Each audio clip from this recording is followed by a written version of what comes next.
Yo, we good? Trav? Yo, we good? Yeah. Okay.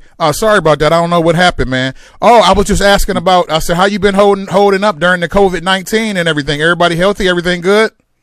Yeah, everything's good, man. Thank God, man. You know what I'm saying? Everything's good. Had a couple of scares with my cousin. She was in the hospital, but she surpassed it. So everything's great, man. Good. Thanks for asking.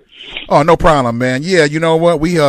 I'm a Dallas Cowboy fan, man, and we got a club over here in Toledo, and one of our members, he went down, man, and he was in ICU. Oh God. Yeah, he was in ICU, man, for like 3 weeks. But he good, man. Yeah. We prayed him out of it. He good. Yeah, that's a blessing. My cousin, she was in ICU for like 2 weeks, 3 weeks. Yeah. Oh wow. I didn't listen. I ain't do nothing. Man, I stayed in the house. I did too, man. And the good part is I got a studio in my crib, so that made me work even more. You know what I mean? So it was good. Exactly, man. Hey, man, listen, like I said, we had to get you on the show, man. We got so many questions for you, man, and your name is popping up. Andre Harrell just died, and Diddy is involved in the Instagram battles, man, and everybody's bringing Mary J up, and actually, one of your label mates, we just had Al B. Sure here. When was that, Q? When we had Al here? Yo, Q. I don't know where he went. Anyway, yeah, we just had Al here, not too long ago, man. So yeah, Uptown was doing it, and you was one of the first ones out of there, man. Talk about being one of the pioneers at Uptown and in hip hop.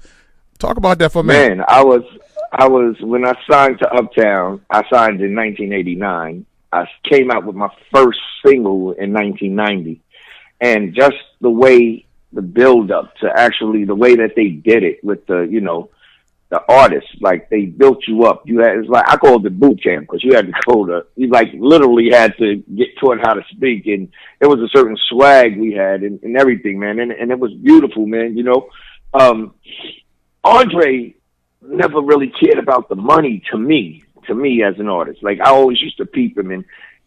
He cared about it, but at the end of the day, he cared about the artist. And that's what made Uptown so successful because it was genuine. It was hard work, blood, sweat, and tears for the artist, man. And every department, whether it was radio department, marketing, promotions, anything, they went hard. And it was crazy, The artists, we all got along. We all had our little cats here and there, but at the end of the day, it is what it is. It was like family, the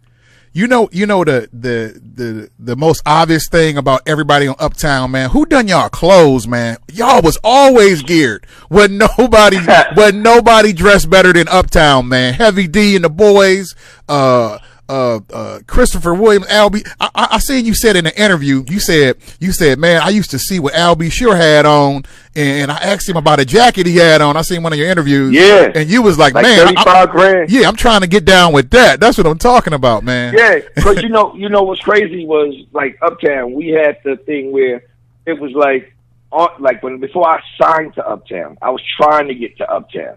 And Kurt Whitley was the A&R. But Kurt Whitley liked me, so he started paying for studio. Andre, people don't know this, but I got turned down from Uptown. When Kurt Whitley, they own A&R, couldn't get me signed. But he was paying for studio, and he kept telling me to change my verses, change my words in my verse. I was like, you know what, I'm going to go on my own, man, and get luck. At the end of the day, I went on my own. I came back because I saw the way Al B. Sure. I saw Al B. Sure when he was trying to become an artist. Then I saw when he became Al. You know what I'm saying? And when he became Al, it was crazy to me because I seen him. He went overseas. He came back, and he had the Charlotte jacket on. And he had just got off the plane, and he came back from, I think, London. And I said, yo, Al, how much is that jacket, my bro? He said $30,000. Now, mind you, I just saw this cat, months before, and he had holes in his pants. And now that boy Drake, now he dripping. He was dripping, and I said, how much is that coat, man? He said $35,000. Damn. I said like this, I need to be here. I need to be at this label, and that's what made me go out. I went and kicked it and made records. Then I caught a bidding war. I went back to Uptown with my contracts, and I said, yo, I need to be on this management team. And when I played the song that got me the bidding war, Dre ran out and was like, yo, who's that? Don't do nothing. Check this out. Give me until Tuesday. I'm going to beat everybody. Here's some money for the weekend. If I don't beat it, you don't owe me. I was like, all right, cool. Shit, I waited this long. And it was good. And he beat everybody. And I was on Uptown, not only Uptown Management, but Uptown Records at that point. And it was crazy. And then Michael Jackson's manager, Frank DeLeo, he became my manager. And, God bless him. He became my manager with Steve Lucas. And they just took it out. They just took it. It was crazy. The experience was something else, man. That was dope, man. You know what I think, man? This is what it looked like to me, Father MC. It looked like you took what Big Daddy Kane done and what Bobby Brown done, and then you just took it to another level, man. Was that in your conscience? Was that in your conscience?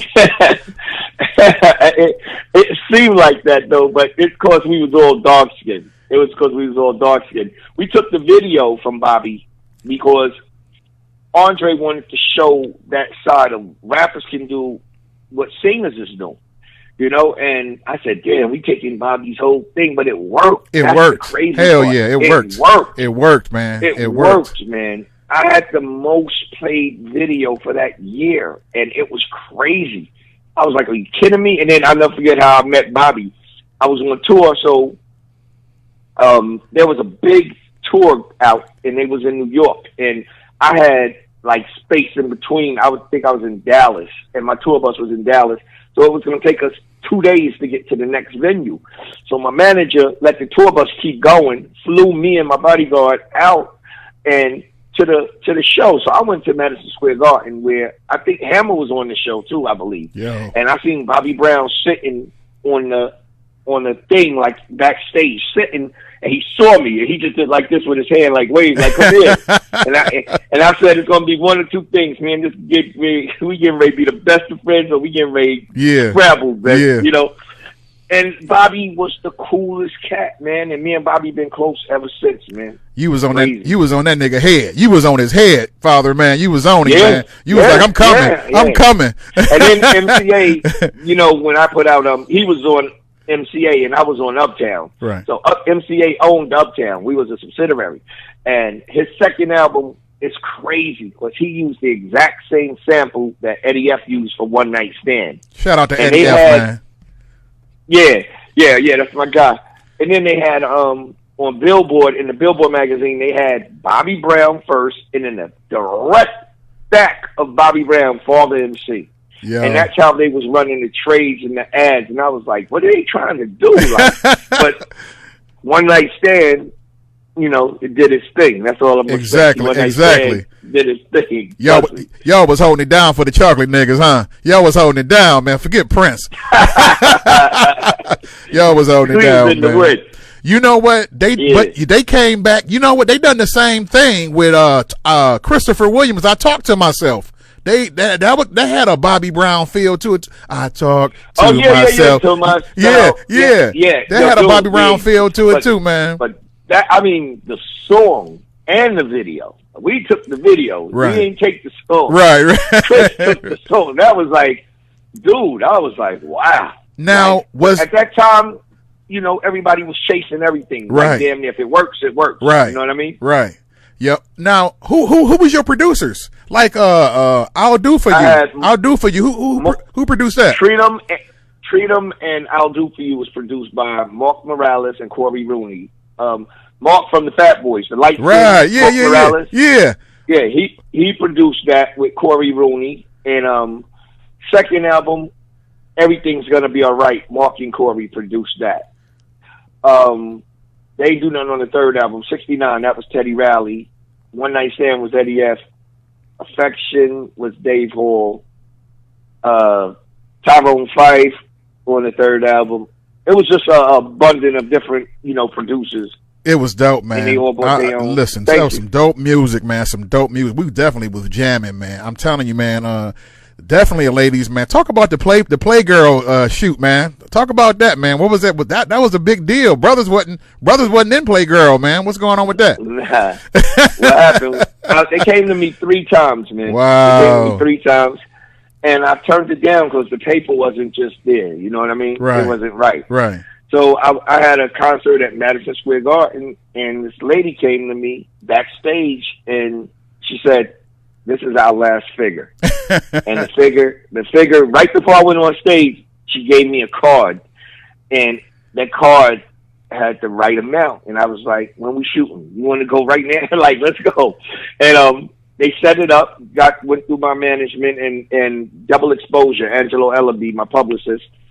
They went through him and they set up everything. I was in Atlanta at the time. They flew me in the NY. I did it. Boom. Flew me right back. And it was crazy. It was cool, though. It was all right. Man, Father, you was popping, dog. You was popping, man. That boy was on fire, man. Now, you know what? You know what we gave you credit for? We said Father was the first brother. You know, everybody doing beards now. You was the first dude. Uh-huh. Listen, man, we got to give you your credit. You was rocking the beard back in the day, dog. Yep. I mean, yes, sir. full time, man. You got to get your credit for that. Yeah. What's up with that, man? You always been a beard dude?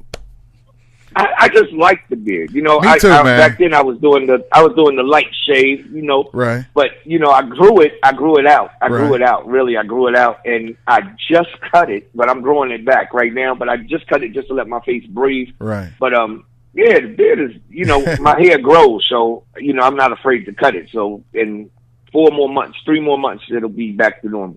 So I'm not, you know, pissed about it. But now, the beard does a man good, trust me. Exactly. The ladies love the beard, man. Ladies love it, yeah.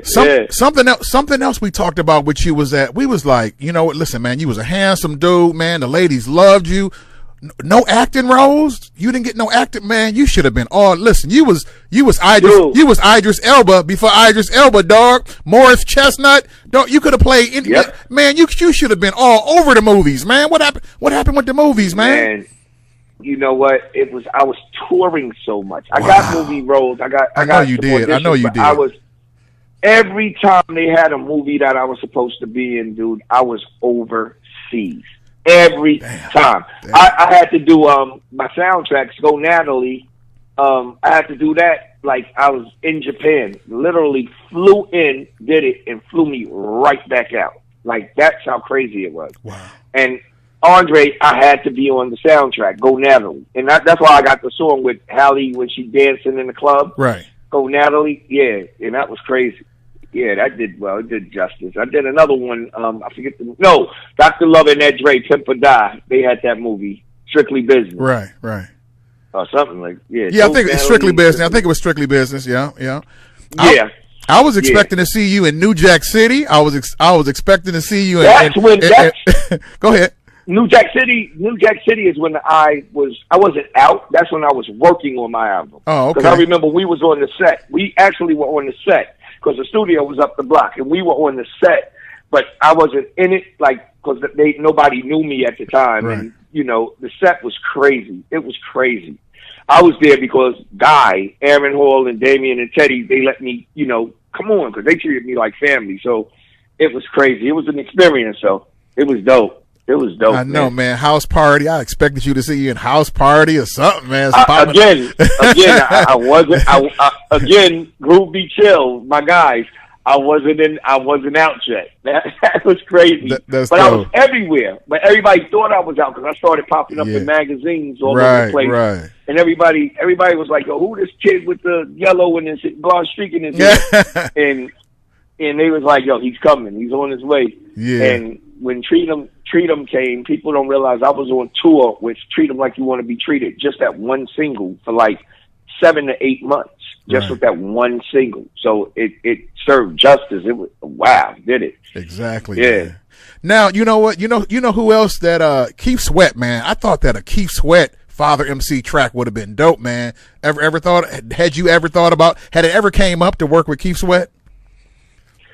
Keith Sweat was real close to Uptown.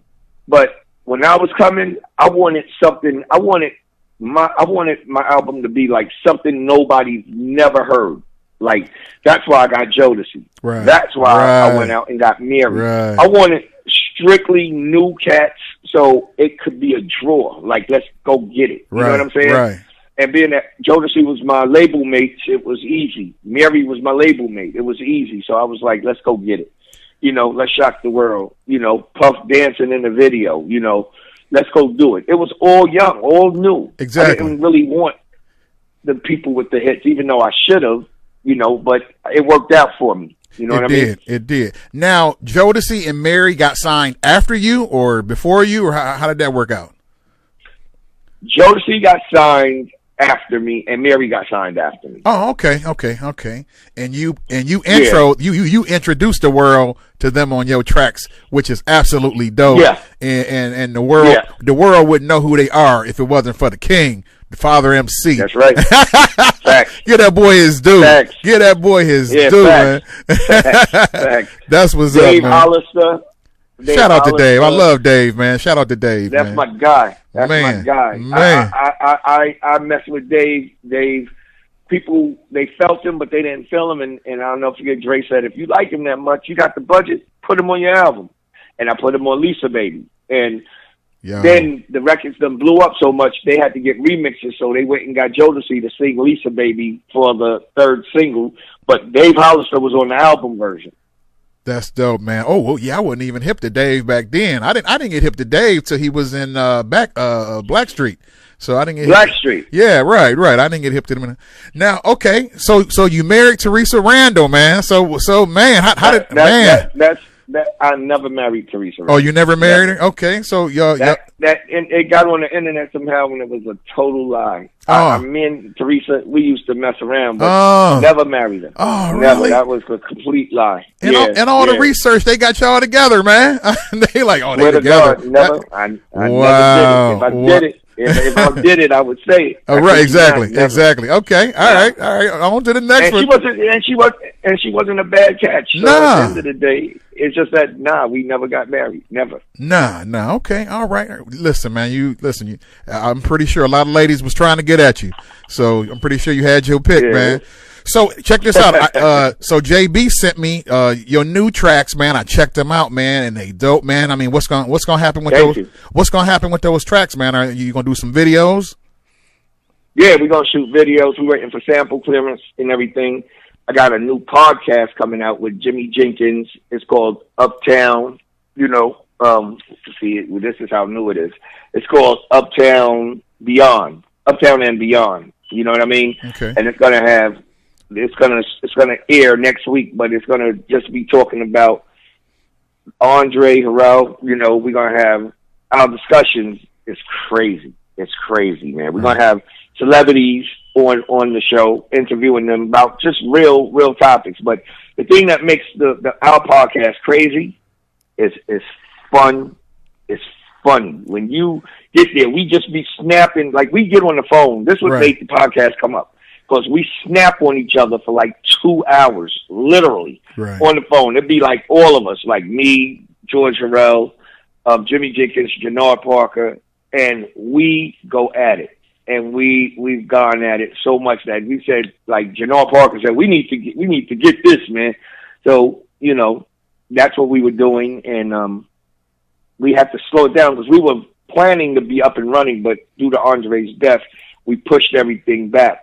Same thing with the Uptown three movie series.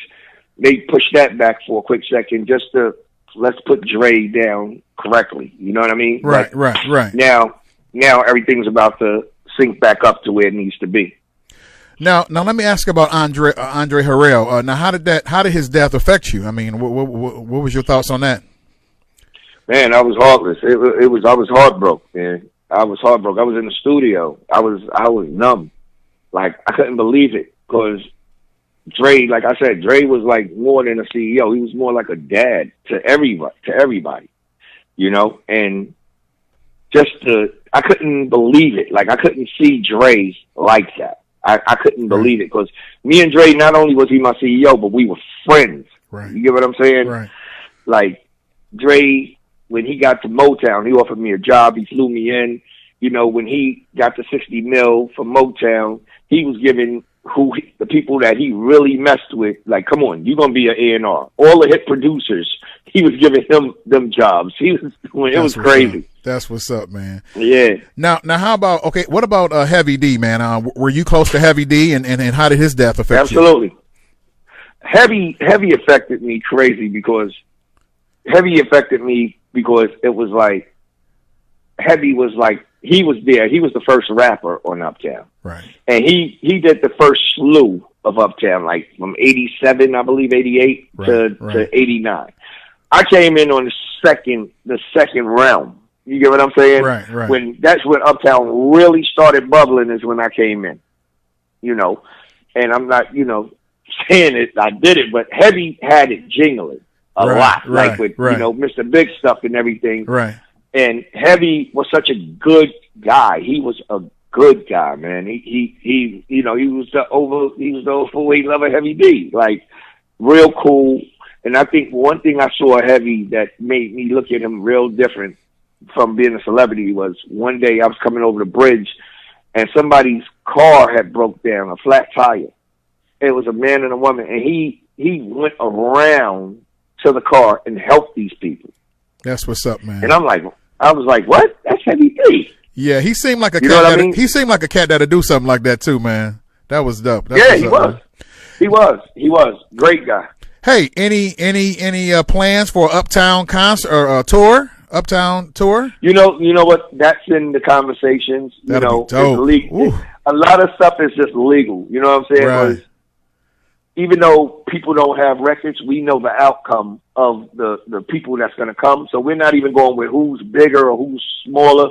We're going by who's going to generate. And it's crazy because you got to give Mary a bag. Exactly. You definitely got to give me a bag. Exactly. Got to give Jodeci, and you got to give Christopher Williams. And all of us, you got Guy, you got Albie Shore, even go back. If you want to go back, you could go back to Finesses and Quiz, Ruby Chill. Ultramagnetic. That'll be sold out every day. Every day it'll be sold out, man. Every day it'll be sold out. Yeah, it would be crazy. Crazy. It would be crazy. And it came up in conversation, and it really came up because of the movie, the 3-part series, miniseries that's going to be on BET. So a lot of talking and a lot of negotiating is going down, but we're going to see. Hopefully, I'm gonna be on the lookout for that. Hey, you know what? We was expecting to see you on Unsung TV1. They do the Unsung, man. Has Unsung reached out to you? I think they reached out to me. That'll be dope, man. I would love to see that, man. They reached out to me. Because it's still a lot about you. It's still a lot about you that we don't know, man. So we would love to find out, the journey, man, that you went on, man. So they have reached out to you, huh? Tell you, they could actually do a movie. That'd be dope, man. Crazy. That'd be dope, man. But they reached out to me the ending of last year.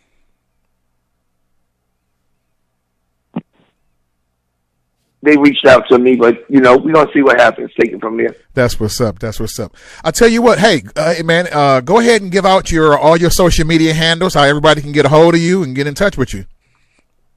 Okay, I just joined Instagram, and it's at The Real Father MC. Okay. Just Instagram at The Real Father MC, and I'll respond back. Okay, that sounds good. Well, hey, Father MC, man, the king, the legend, the East Coast legend, man. Thanks for stopping in, man, and talking to us, man. You was one of our favorites, man, and I wish you well going forward. And I'm gonna be on the lookout. Listen, everybody, be on the lookout for that Uptown tour, man, because man, them tickets gonna sell out, man. Hey, everybody, Father MC, make some noise. Peace. Peace, man. Thanks a lot. Thank you, man. No problem.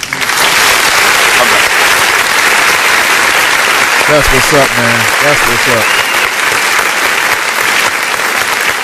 That's what's up, man. That Father MC in the building, man. He seemed like a nice cat, man. That seemed like one of the homies, man.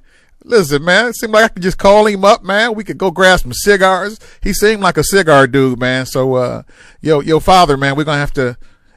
Next time I'm in Atlanta, I make it to Atlanta maybe once or twice a year. We'll have to smoke some cigars, man, and throw back some Henny, man. I don't know what happened to my dude Q, man, but yeah, man, that was a good look, man. I really appreciate the love. There we go. There you go. Let me get him back in here. Are you back now, man? What happened to you, man? You know what happened to me. Well, you played it right, man. I'm pretty sure you heard it, man. So I was listening to it. I didn't want to call in and interrupt. Right. Good boy. Yep, that was yeah, that was dope, man. I really appreciate that, man. That was really a good look, man. Definitely one of the show favorites, like we was talking off air. I definitely asked him everything I wanted to know, man. And the biggest thing was, man, I thought that dude would have blew up Hollywood, man, for real, man. He had all the bones, man, to blow up Hollywood, man. He could have took some parts from Morris Chestnut. Morris, you better watch out. You should have. Hey, could have almost been your ass. What did you take away from the interview? It was a lot of high energy stuff, you know what I'm saying? But I was curious, but you guys glossed over it a little bit. But, I did hear about, before Andre had passed, I heard that they was in the midst of doing the Uptown 3-part series. And I was just curious to know his thoughts on it and, who's going to be playing Father MC, you know what I'm saying? Right.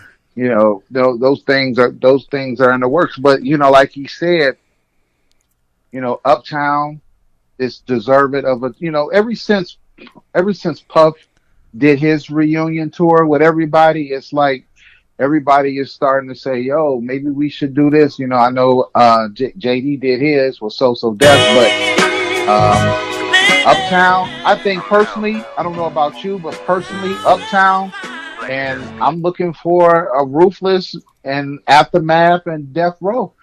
If you can give me those two, I'll be satisfied. What about you? Yo, I'm checking out that Father MC. Yo, we like nothing yo. like. Besides, do you know who you are? I see the shit that I shouldn't. Yo, Some say that I'm psychic. New Father MC. Don't mean I gotta like Yo. Just jumped on Instagram. Yo. Facebook know me better. I be talking to myself. I'm just going through the tracks. Probably should have let him introduce one of his songs. Yo.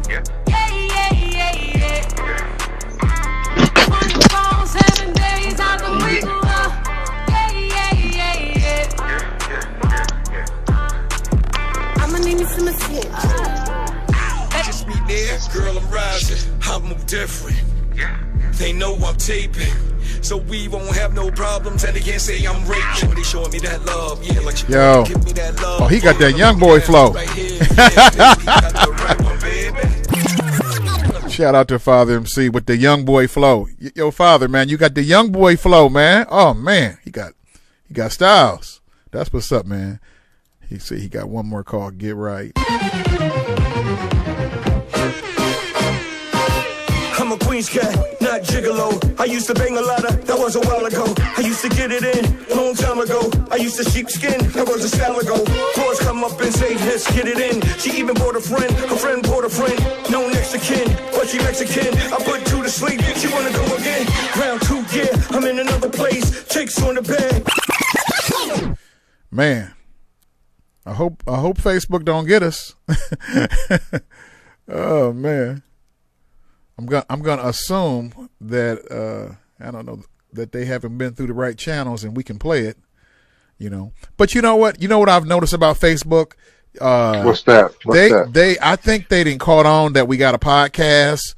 Like when I do the promos for the artists coming on the show, I always do one of their songs, and if I would and I play about 30 seconds of it, and normally they'll flag me. But I think they didn't caught on that the artists are coming on the show and they not fucking with us. You know what I'm saying? They letting it roll. So because I wish I could get some confirmation on that. Maybe I ought to do an email and see if I can get some clarification on that. That if we bringing them on the show, can we play their tracks? Sounds good to me. Yeah, I think I'm gonna send out an email because that'll be dope. To if we got them coming up on the show, say that the day before, we could say, Father came on the day, say if yesterday, we could have made yesterday, a listening session Father MC songs, knowing that he was coming on his show the next day. You know, we could have been playing all his joints the day before. So I'm gonna email him and see what we can get out of that, man. You know, anything to advance the Big Trav and Q show. So yeah, but that was a good look, man. But I just wanted to remind you guys on tomorrow's show. Let me play the promo. Waking up, feeling buzz up early in the morning, stretching up, yawning like weight. Other homies, the Ohio homie, one of our own, Lazy Bone, coming through, man. Some of this good look too, man. One of the show favorites too. You know, I love that. I love